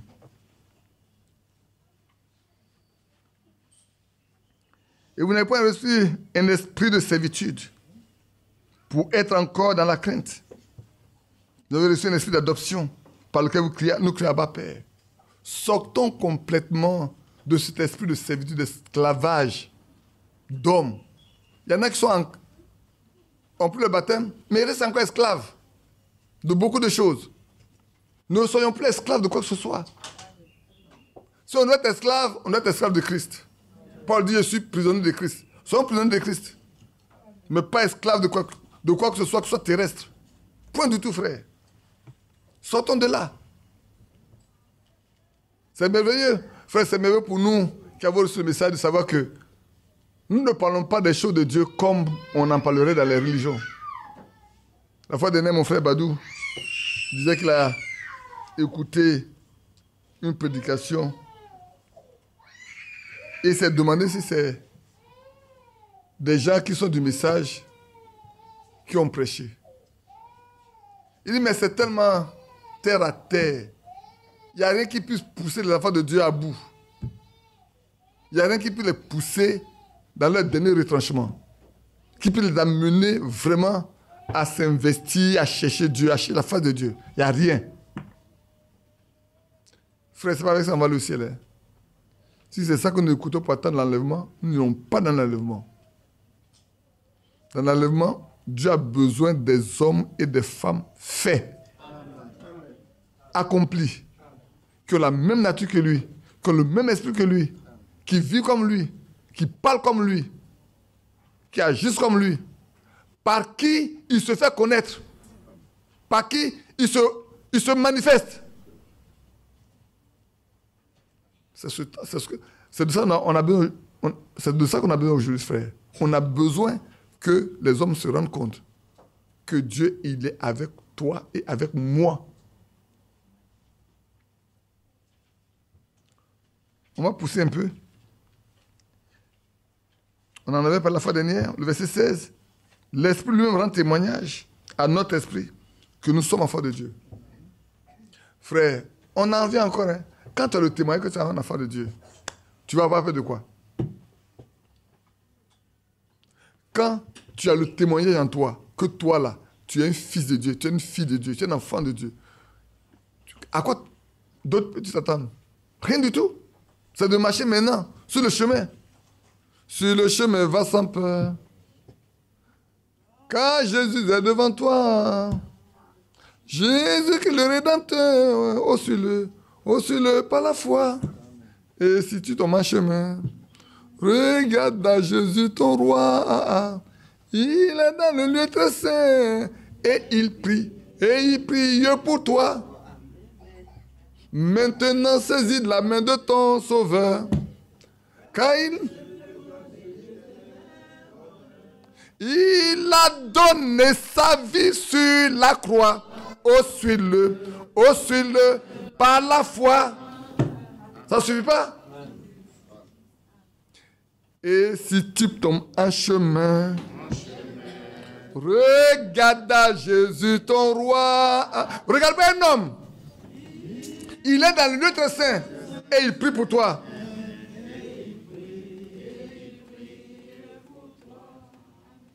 Maintenant, saisis la main de ton sauveur. Car l'éternel bonheur, il a donné sa vie sur la croix. Oh, suis-le par la foi. Oh, c'est bon, hein? Oh, si nous sommes enfants, oh, alléluia. Maintenant, j'en arrive à un point. Si nous sommes enfants, de qui? De Dieu. Ce n'est pas n'importe quel enfant. Maintenant, si nous sommes enfants de Dieu, nous sommes aussi héritiers. Alléluia. Vous voyez pourquoi j'insiste, frère? Qu'il vienne et qu'il habite à nous et qu'il rende le témoin que nous sommes enfants de Dieu. Et si nous le sommes, l'héritage est pour nous. Tout ce qu'il possède nous appartient. Nous sommes héritiers. Nous partageons l'héritage avec Christ. Lui, le premier-né. Alléluia. Et qu'est-ce qu'il a fait quand il est venu? Il a fait connaître le Père. Quand il est venu là, il a fait connaître. Tu vas faire connaître le Père. Si tu es héritier comme lui, si vous partagez l'héritage, tu feras connaître le Père à ceux qui ne le connaissent pas. Comme lui, qu'il était là, vivant, dans sa chair ici-bas, il a fait connaître qui est le Père. Il pouvait dire à Philippe, n'as-tu pas connu le Père? Pourquoi me demandes-tu? Depuis que tu es avec moi, il y a longtemps que je suis avec toi. Tu n'as pas connu. Frère, pas toi. Christ est l'image du Dieu invisible. Et toi, tu seras l'image de Christ invisible. Oui, frère. Et si nous sommes enfants, nous sommes héritiers. Soyons les héritiers. Tout ce qui nous appartient, nous appartient. D'avoir la vie éternelle comme héritage. C'est vrai. Je ne vais pas vous garder pour lire beaucoup de choses. Peut-être après, je donne les messages à Thierry. Il va vous les donner comme il les met sur la plateforme. Ceux qui vont pour lire. Maintenant, moi, je me dis, mais et ceux qui écoutent par YouTube? Là, il ne met pas les écritures là-bas, non? Non. Non, pas pour nous, oui. D'accord, ok. Je te donne les choses. Bon, on va prendre quelques écritures quand même. Prenons Éphésiens chapitre 1. Prenons Éphésiens chapitre 1.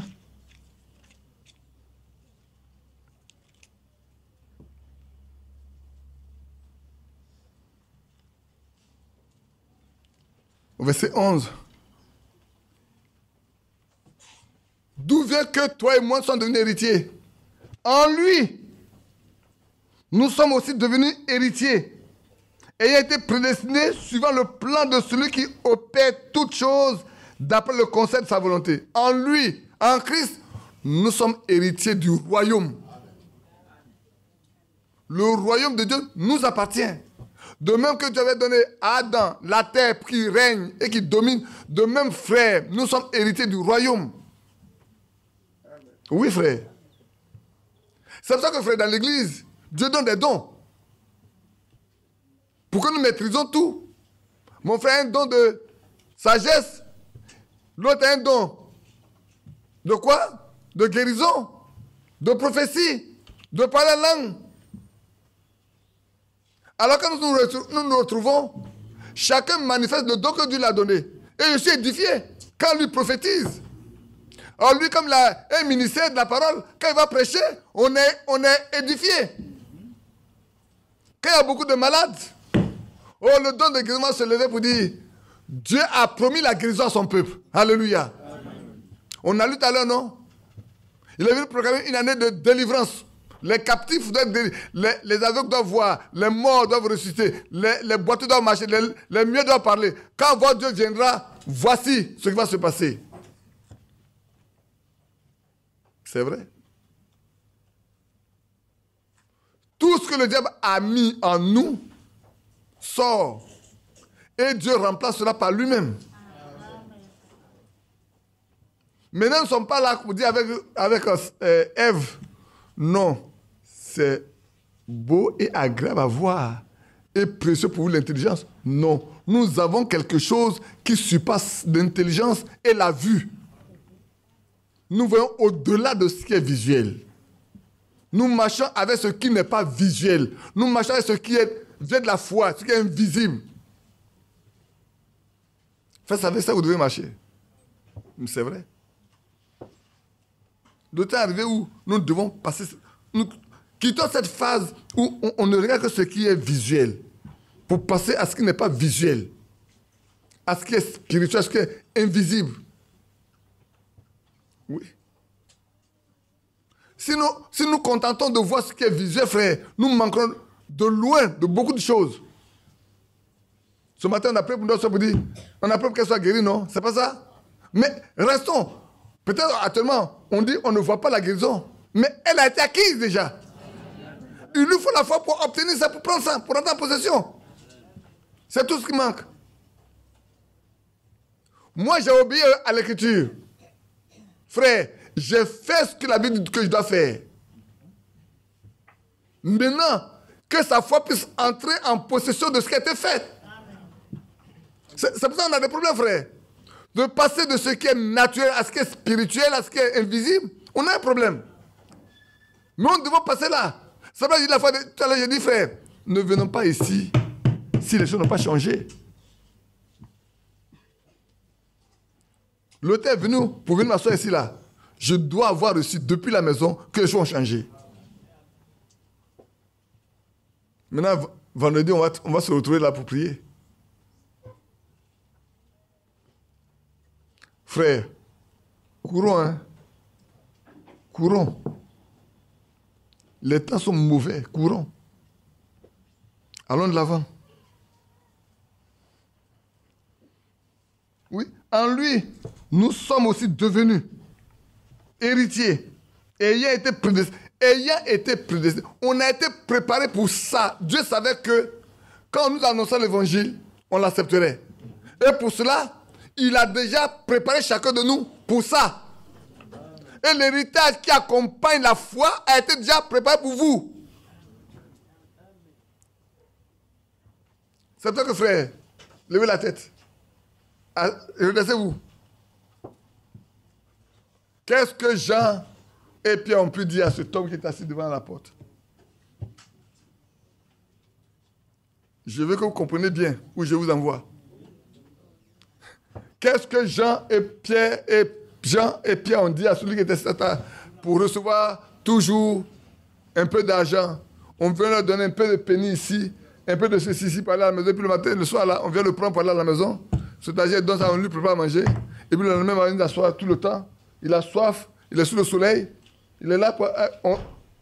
On se moque un peu de lui. Oh, toi, tu l'as dit, tu es ici pour donner un peu, tiens. Qu'est-ce que Pierre et Jean lui ont dit? Je n'ai ni or. Si tu attends de l'argent et de l'or de moi, tu n'auras rien. Mais moi, j'ai une chose que le monde n'a pas. Frère, c'est de ça que je parle. Ce que nous devons avoir là, le monde ne l'a pas. Et nous devons l'avoir. Nous avons été précédés pour ça. C'est écrit ici, frère. Est-ce que Jean et Pierre peuvent dire, voilà ce qu'on a? S'ils n'ont pas ça, ils peuvent le donner. S'ils n'ont pas ça, est-ce qu'ils peuvent le donner à ce type-là? Il sera, frère, des imposteurs. Ils sont des trompeurs. Les autres, au moins, ils ont quelque chose, ils donnent. Ce qu'ils ont là, ils ont. Il a un penny, il a 2 pennies, il donne. Il a un 10 francs, un 25 francs, un 100 francs, il donne. Maintenant, tu dis, je n'ai pas 100 francs, je n'ai pas 200 francs, je n'ai pas 1000 francs. Mais j'ai quelque chose. Mais donne ce que tu as. Mais il faut l'avoir, frère. Si tu ne l'as pas, tu ne peux pas le donner. Le temps est arrivé où vous devez le posséder. Vous avez été prédestinés pour ça, frère. Héritier. Oh. Que Dieu nous soit en aide. Bien-aimés frères. On est arrivé au stade, frère. Nous devons parler comme Pierre a parlé. Il y a longtemps qu'on est dans la foi. On a plus de 40 ans, on a plus de 20 ans, on a plus de 10 ans. Mais où est notre foi? Où est la preuve que nous avons la foi, frère? Frère, si l'enlèvement devait avoir lieu demain, que serions-nous cette nuit-là? Si l'enlèvement devait avoir lieu demain matin, cette nuit-là, que serions-nous? Ne jouons plus à notre foi, frère. S'il vous plaît. Je vous demande pardon. Moi, je vous supplie, frère. Je vous supplie. Il faut que nous ayons l'assurance qu'il est avec nous, qu'il marche avec nous, qu'on a la preuve. Jean peut dire, moi j'ai ça. Pierre peut dire, moi j'ai ça. Pierre peut dire, aîné, tiens-toi droit sur tes pieds.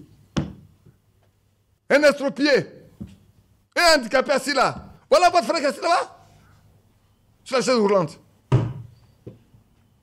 Jusqu'à quand il va s'asseoir là-bas?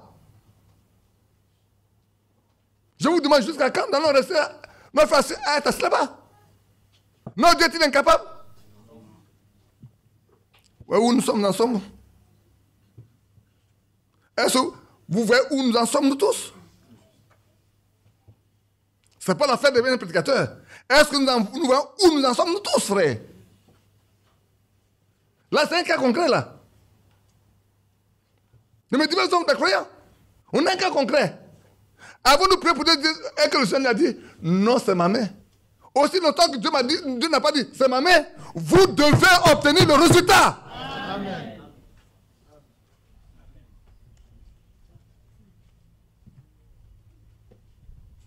Alors vous allez vous lever, et puis aller à la maison tranquillement comme ça, et puis le soir on va vous asseoir ici comme ça, et ça se tue comme ça? Non. Finissons avec ça, frère. Amen.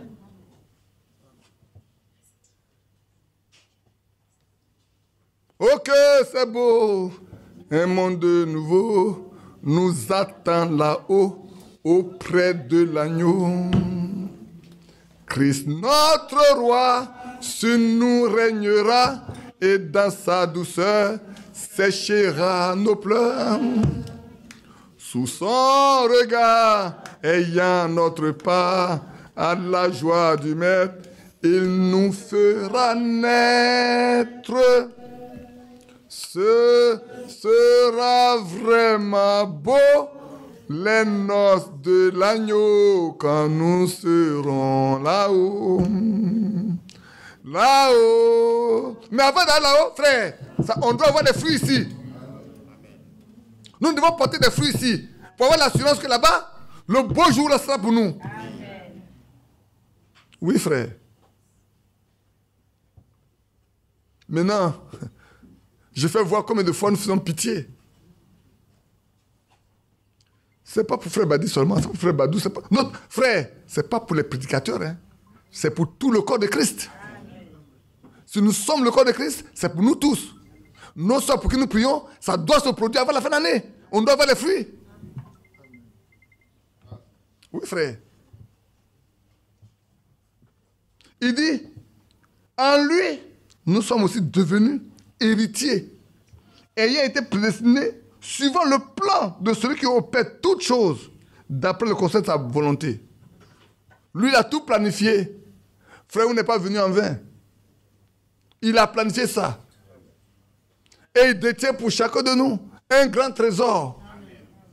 Pour chacun de nous tous.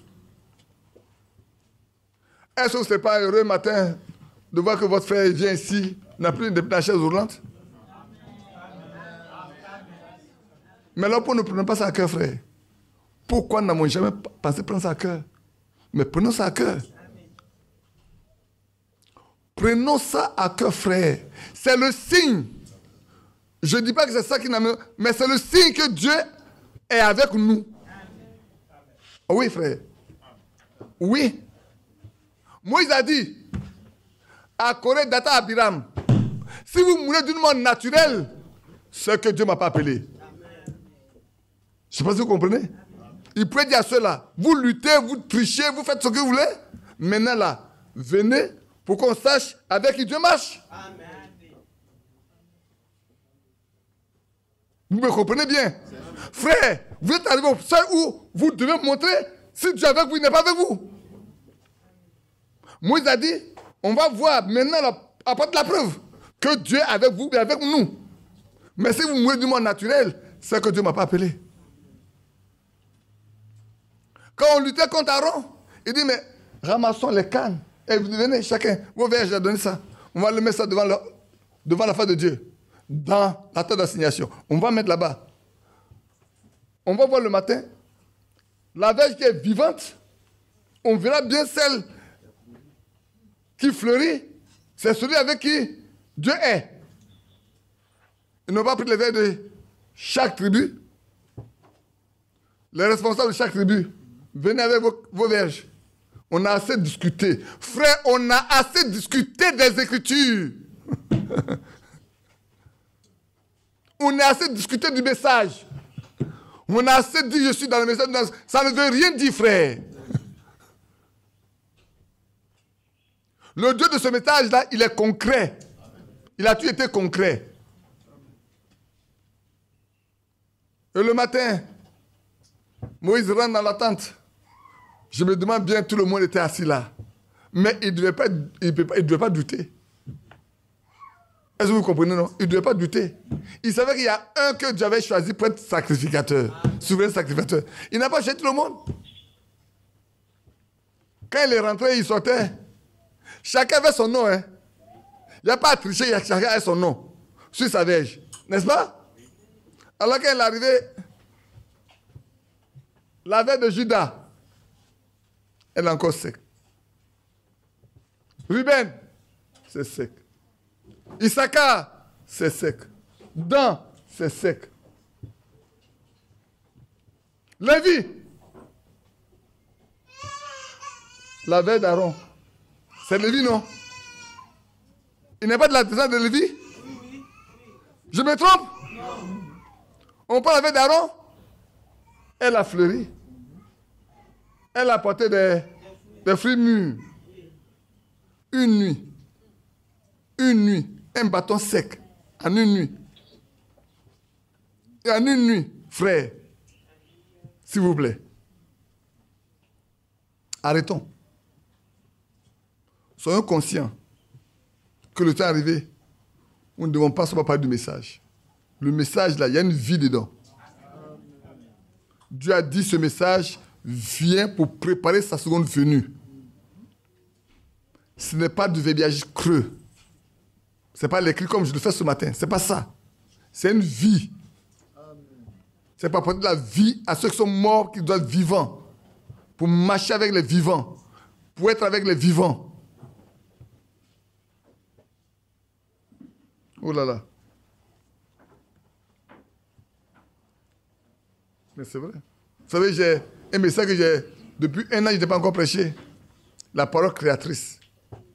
Chaque fois que je vais monter, je me dis, mais tu n'es pas encore arrivé là. Quand tu vas arriver là-bas, chacun d'eux aura la parole qui crée. Oui, chacun de vous doit avoir la parole qui crée. Parce que le Créateur est en vous. Je me trompe? Si l'esprit de celui qui a créé le monde habite en vous, mais vous êtes un créateur, sa parole va créer. Pas de vous, mais sa parole en vous va créer. Que Dieu nous bénisse. On va se lever pour prier. Parce qu'on va prier pour 2 ou 3 personnes qui sont malades, je crois que c'est ça. C'est pour ça que j'ai voulu arrêter. Sinon, on pouvait continuer encore un peu.